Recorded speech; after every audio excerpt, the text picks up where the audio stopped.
¿Me puedes explicar un poquito de la Legión de María? Bueno, la Legión de María es un grupo y un carisma de la Iglesia Católica que se trata en que la persona vaya conociendo más la espiritualidad a través de María y la santificación personal. La santificación personal no es más que ser feliz. A pesar de dificultades que tenemos en la vida, vamos transcurriendo un proceso de conversión, o sea, de sanación. Nos vamos encontrando con el amor de Dios a través del corazón de María. ¿Es cierto que Dios existe? Por supuesto. Muchas personas se cuestionan si Dios existe o no existe. Primero que es un principio fundamental de toda la humanidad. Todas las culturas, todas las razas tienen la creencia en una deidad. El tema es buscar cuál es la verdad de esa deidad. La deidad dentro del cristianismo y dentro del catolicismo es que Dios es esencia de amor. Para eso uno estudia la Biblia, que es la palabra de Dios revelada y escrita por el hombre a través de los tiempos y de un proceso. Pero yo tengo experiencias vivenciales con Dios. Cada uno tiene experiencias vivenciales con Dios. Lo que pasa es que a veces no sabemos darnos cuenta de qué es la presencia de Dios. Cada actitud buena de la vida, cada cosa buena, todo lo bueno y noble viene de Dios. Es la presencia activa de Dios en cada ser humano. ¿Te puedo hacer otra pregunta? ¿Sí? ¿Qué son las cosas que no le gusta a Jesús? Bueno, no es que le guste o no le guste a Jesús cosas, sino que hay una norma para ser felices. Por ejemplo, Dios Padre le da al pueblo judío, que es el principio de una parte del misterio de la fe, normas bíblicas, normas que son los 10 mandamientos. Pero esas normas son normas naturales del hombre. O sea, el hombre por naturaleza quiere ser bueno, quiere portarse bien, pero tiene un corte, que es la ruptura del pecado de origen, digamos que se llama, del amor. Entonces cuando Dios da leyes, a nosotros nos cuesta cumplir esa ley, pero si esas leyes las pasamos, como dijo Jesús, al amor, ya lo hacemos desde otra perspectiva. La palabra de Dios dice que ames al prójimo como a ti mismo. Pero si yo no me amo, no me enseñaron a amarme, o los prejuicios sociales, religiosos, las estructuras de la escuela, nos hacen desvalorizarnos, vamos tapándonos como en una coraza. Cuando el Señor se encuentra con nosotros a través de la belleza de su amor, nos empieza a descorazar y empieza a salir nuestro verdadero yo. ¿Qué es amor? Es amor, nuestro yo es amor, la esencia de Dios es amor. Entonces, ¿qué pasa? Ya no robo porque me lastimo y lastimo al otro. Ya no soy infiel porque sufro yo y hago sufrir al otro. Ya no hago todos los reglamentos, pero desde el amor. Por ejemplo, santificar la fiesta para el católico es ir a misa. Pero yo no voy porque me lo manda como reglamento la iglesia, sino voy porque me encuentro con Cristo vivo en la Eucaristía. Entonces, si yo le pego a mi hermano es como Jesús o como yo. En la mística católica, Dios nos enseña que cada persona bautizada es el cuerpo místico de Cristo. Por lo tanto, está Cristo en el otro. Yo puedo ser una persona buena y noble, que eso es bueno, pero actúo haciendo cosas buenas a la otra persona. El cristiano se basa en su doctrina de que mira a Cristo en el otro. Es amplia la dimensión espiritual. Primero, Cristo vive en mí porque soy parte del cuerpo místico a través del bautismo que da la iglesia. Segundo, Cristo está en mi esposo, en mi hermana, en mi familia. Y Cristo está también en los no bautizados, porque sabemos que por la gracia de Dios todos entran en ese profundo misterio del deseo de que todos se salven. Otra pregunta más. ¿Jesús se ha molestado con alguien? ¿Ha destruido algo, el medio mundo, algo? No, Jesús es ya un ser humano como nosotros y ha tenido sus actos de enfado, de enojo, como por ejemplo cuando entró a la sinagoga y se dio cuenta que la casa de Dios en ese momento, para nosotros hoy sería el templo, la iglesia, en ese momento era un solo templo, lo estaban distorsionando en vez de orar, de dedicarse a la oración y comunicarse con el Padre, lo estaban haciendo comercio, que muchas veces lamentablemente sucede, creo que es una de las grandes crisis que tiene la fe, que no es casa de oración, de enriquecimiento. Entonces se buscan intereses económicos para sustentar el pueblo, el templo, perdón, y el templo se sustenta por la gracia del amor y la oración y por la reciprocidad. O sea, yo agradezco a Dios lo que me da y colaboro en el templo para las necesidades que tiene un templo, arreglarlo, las estructuras, los gastos del sacerdote, montones de cosas que necesita como una familia. otra preguntita más, porque estoy interesado de cómo los podríamos comunicar con Dios.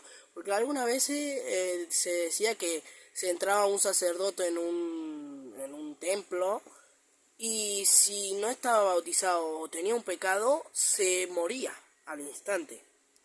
Bueno, hay un poco de mezcla. En el Antiguo Testamento, el Santo Santorum, el lugar donde estaba el arca sagrada con los mandamientos y las cosas de Dios, no se podía entrar. Tenía solamente el privilegio de ciertas personas elegidas que eran los sacerdotes de ese momento. Cuando Dios se revela y baja a nuestro plano espiritual ya, Él hace una apertura mucho más grande, o sea, sigue el sacerdocio porque el sacerdocio es para siempre, del orden de Melquisedec, ese gran misterio sacerdotal, pero ya nosotros tenemos un acceso directo con el Señor. Lo tenemos a través de la presencia en el templo, a través de la misa, que tiene todo un simbolismo muy importante, y a través del cuerpo vivo de Cristo. Pero también nosotros nos comunicamos en la vida cotidiana, mientras lavamos los platos, mientras vamos a la escuela, mientras caminamos. El Señor le dice, en una de las palabras, llegar a la hora que en todo lugar, en todo momento, podemos estar unidos a esta relación afectiva con el Padre. La relación puede ser de diálogo, puede ser a través de la oración. Muchas religiones que también tienen parte de la verdad, también se comunican de diferentes formas. Hay un rito a lo mejor de algo, por ejemplo el rosario dentro de la Iglesia Católica, que lo usamos en la Legión de María, donde nos va mostrando el misterio de la vida de Jesús. Cuando Él nace, cuando Él sufre, cuando Él sale a predicar el Evangelio y cuando resucita y es glorificado en el cielo. Es el misterio de la Pascua, el misterio del paso de Dios en el tiempo y en la historia de la humanidad y en nuestras vidas. Pero en la cotidianidad siempre hasta un suspiro puede ser una oración. Uno está pasando una situación difícil y uno dice, ay Dios mío, y eso ya es comunicarse con el Señor. El tema es cómo lo escuchamos, cómo nos responde. Él nos responde a través de acontecimientos de un vecino, de algo que nos llega, y si no, en lo más común y ordinario, es en la palabra de Dios. Leer el Evangelio, leer las cartas, leer los proverbios, todo eso nos va haciendo comunicar una relación más directa con Dios, que se llama lección divina. El Señor me va a ir respondiendo y a veces nos podemos asustar porque nos dice muy claramente. Y el Señor a veces es dulce y a veces es fuerte, pero no fuerte de destruirnos. Él jamás quiere destruir al hombre, quiere que se salve. Es tan interesante todo lo que estábamos hablando, pero tengo dos últimas preguntas. La primera pregunta es cómo empezó el día de Satanás cuando se creó, y la otra pregunta es cómo se siente usted de ser, por ejemplo, algo de Dios, un objeto, un instrumento. Primero, el misterio de la fe, que habla de la revelación, o sea, revela el misterio, dice que Dios es esencia de amor. Es un misterio profundo, Dios da la gracia de poder comprenderlo, su esencia es amor. Él crea a las criaturas de diferentes especies, tronos, dominaciones, potestades, que son los ángeles. Pero para eso tiene que darle libertad de decisión.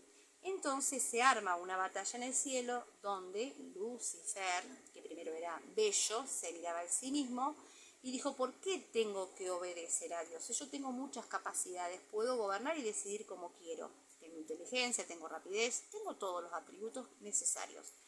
Se hicieron dos bandos, hubo una gran batalla y ahí pierde la batalla, porque contra Dios es imposible, contra el amor no se puede, el amor lo supera todo. Entonces él pierde la batalla y es desterrado del cielo. El cielo es un espacio espiritual sobrenatural, a veces difícil de comprenderlo, pero es un estado que no tiene materia, se termina acá y empieza allá, es infinito.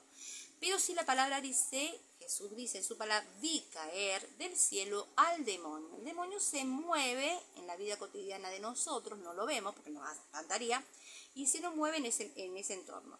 Entonces, ¿qué pasa? En el misterio, Dios crea por su infinito amor al ser humano para que va a ocupar ese lugar que el demonio perdió en el cielo. Y Él lo utiliza a ese espacio que es la tierra para formar a sus hijos. Primero seríamos criaturas de Dios, cuando somos bautizados somos hijos de Dios, con conciencia o inconsciencia, porque eso lo vamos aprendiendo con la doctrina y con las enseñanzas. Y en cuanto a esto de ser objeto o instrumento, me siento, ¿cómo podría explicarlo? En este momento de mi vida, feliz, no digna, porque uno no se siente digno de tanta grandeza que es transmitir el amor de Dios, pero siente un gozo de poder colaborar en la creación de Dios, en el sentido de cada persona se tiene que recrear nuevamente, ¿no? Porque Dios dice a San Agustín, un santo de la iglesia, el que te creó sin ti no te salva sin ti. Nuestra libre voluntad de ser personas buenas y nobles es nuestra. Y tenemos la ayuda de la gracia, que es el amor de Dios, a través de la palabra, de la oración y de vivir las virtudes. Bueno, ¿cuál es su nombre? Mi nombre es Mónica Cicioli, soy de la Legión de María de Río Cuarto. Adiós.